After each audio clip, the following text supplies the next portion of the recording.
Thank you both for your testimony.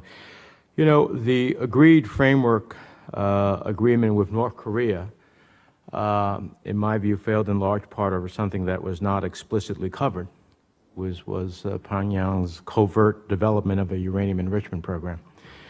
And while we assessed it was against the spirit of the agreement, and that they were obligated to reveal all details of its nuclear activities, it was not laid out as covered in the fine print. So how likely is it that the P5+1 are making the same mistake in the proposed new agreement, permitting non-specificity about Iran's nuclear activities in order to get an agreement concluded? What sort of non-covered activities by Iran could undermine the basic purpose of an agreement? I invite either one of you to. Well, that's an excellent question. Those are the only questions we ask here. I'm just kidding, a little humor. But. In the case of North Korea, the North-South Denuclearization Agreement and the Non-Proliferation Treaty did prohibit the actions that North Korea took. I guess what I would say is, though, is that there were no verification, essentially no verification features of the agreed framework that would have applied to the uranium path, the uranium enrichment path. And of course, the North Koreans drove a truck through that loophole. The question really is, what will Iran have to declare and what will it not have to declare under the new agreement? And I don't yet know what that looks like. I do know that Iran has not yet and has never submitted a complete and correct declaration of all its nuclear activities. Again, the question is that takes is long and complicated, but just to try to do the brief of it, I think there's no doubt that the constraints constrain what we can see, okay, but don't constrain and don't erase a overall set of impulses or competition that's going on otherwise. That's what arms control was about with the Soviet Union. We would constrain an area very dangerous for us, but continue competing with them on everything else, including undermining the regime. And that's what we were doing. I thought wisely. So in this case, in the case of North Korea, there was an agreement to shut down Yongbyon. It shut down. There was no additional plutonium produced in North Korea from 1994 to 2002. And that's a good thing, because otherwise, once it turned back on, there's 6 more bombs worth of plutonium. They then proceeded in another path that neither the inspection regime, or more importantly, in my view, than Will's, our American intelligence community could discover. Eventually, we discovered a piece of it, and then we tried to deal with them. They're a particularly recalcitrant party to try to deal with. But I would say shame on our intelligence as much as on whatever. Well, here's part of the problem.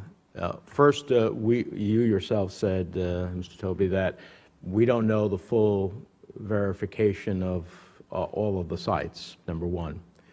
We would have to depend upon our intelligence to know about undeclared sites. That in the past hasn't always worked in a timely fashion. Thirdly, we have a set of circumstances under which this is not about Iran just pleading guilty to their intent to pursue nuclear weapons. I think the world has come to that conclusion, notwithstanding what they say. But it is about understanding how far along they got in terms of their weaponization efforts. And even though I see the Secretary of State make rather definitive statements that we know how far they got, General Hayden, who was the CIA director and had all of the access to all of the intelligence, including on this element of the portfolio, said that we have estimates, but we have no conclusive evidence of how far they got. So the purpose of coming forth with and being clean on the weaponization, the possible military weaponization elements of it, is not about admitting guilt. I'm really not interested in that.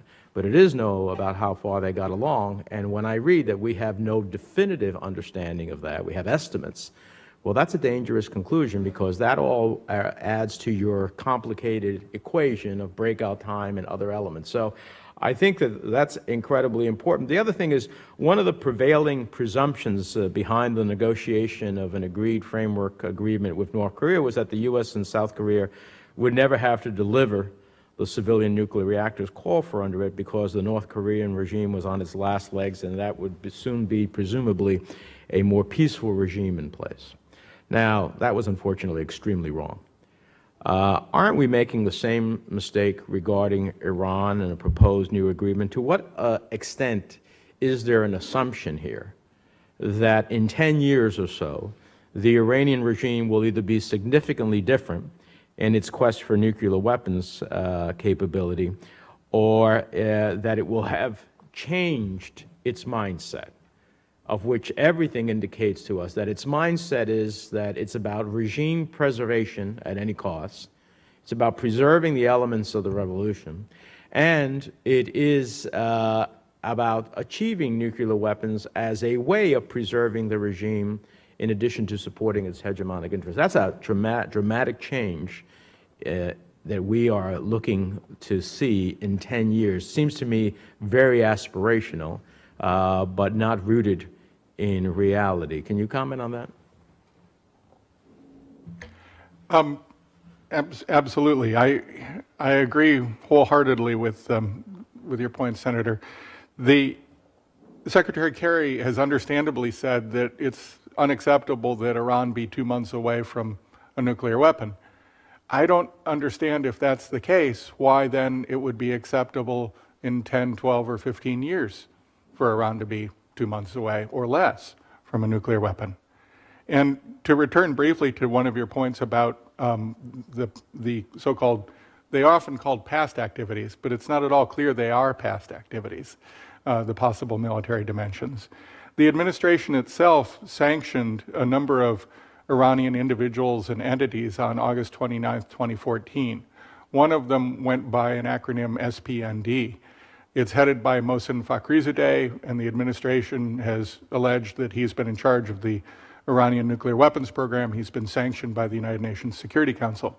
The sanctions notice that went out on August 29, 2014, said that SPND was engaged in nuclear weapons development work, current work.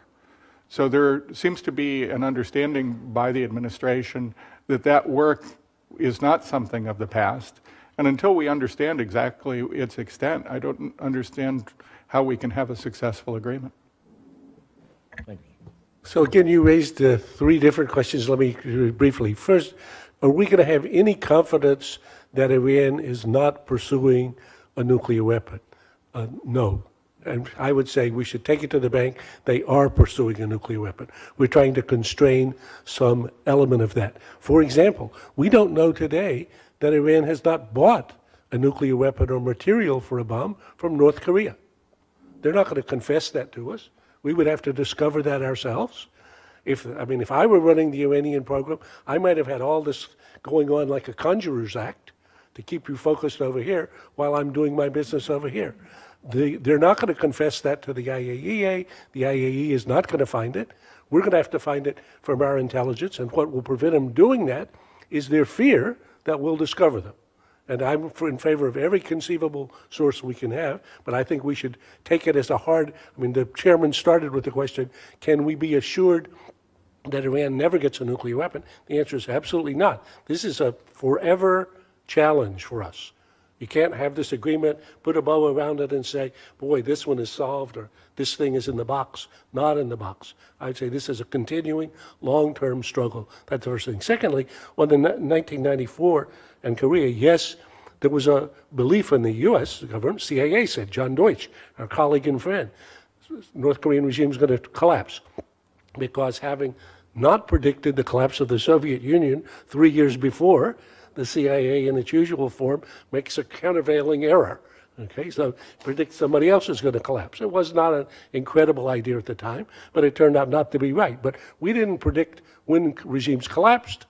1991, the Soviet Union, that was not predicted by CIA. We didn't predict correctly that North Korea was going to be, have the staying power that's done. So I would not make my judgment about the Iranian agreement on the basis of my forecast of whether the regime is going to collapse or not.